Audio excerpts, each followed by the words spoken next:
Hi friends, welcome to my channel. 16 amps fuse, 32 amps fuse, 63 amps fuse friends. ఇదివరకు అందరి ఇళ్ళకి 16 amps fuse ఉండేది. ఇప్పుడు ఎవరు వాడతలేదు. అందరూ ఇప్పుడు 32 amps ఫ్యూజే వాడుతున్నారు ఫ్రెండ్స్. 30 amps ఫ్యూజే వాడుతున్నారు ఫ్రెండ్స్. 63 amps ఫ్యూజ్ కూడా వాడతారు ఫ్రెండ్స్. 3 ఫేస్ మీటర్స్ ఉన్న వాళ్ళు, ఎక్కువ లోడ్స్ ఉన్న వాళ్ళు, ఏసీలు ఉన్న వాళ్ళు వాడతారు ఫ్రెండ్స్. మన అందరూ ఇప్పుడు 30 ఫ్యూజే వాడుతున్నారు. దీనికి ఫ్యూజ్ ఎలా వేయాలి, ఎన్ని లీడ్లు వేయాలి తెలుసుకుందాం. మామూలుగా 1 స్క్వేర్ వైర్ కానీ, 2.5 కానీ, 4 స్క్వేర్ వైర్ కానీ, అందులో ఉన్న 4 లీడ్లు తీసి ఆ లోడ్ని ఆ టెర్మినల్ నుంచి టెర్మినల్కి వేసుకోవాలి ఫ్రెండ్స్.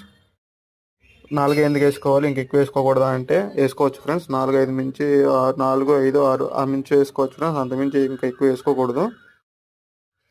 ఎక్కువ వేసుకుంటే ఏమవుద్దంటే మనకి ఓవర్లోడ్ అయినా, షార్ట్ సర్క్యూట్ అయినా ఫ్యూజ్ కొట్టేది ఫ్రెండ్స్. ఫ్యూజ్ కొట్టేయకుండా వైర్లు కాలిపోతాయి ఫ్రెండ్స్. అలా అని చెప్పి మరీ తక్కువ వేయకూడదు, 1 లీటర్ 2 లీటర్లు వేయకూడదు. లోడ్ వేసుకున్నప్పుడల్లా ఫ్యూజులు పోతూ ఉంటాయి ఫ్రెండ్స్. ఆ టెర్మినల్ నుంచి ఈ టెర్మినల్కి వేసుకోవాలి ఫ్రెండ్స్. ఫ్యూజ్ ప్రాపర్గా ట్విస్ట్ చేసుకోవాలి.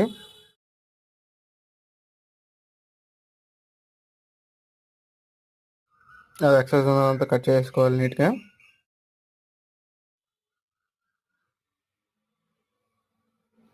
అయిపోయింది ఫ్రెండ్స్.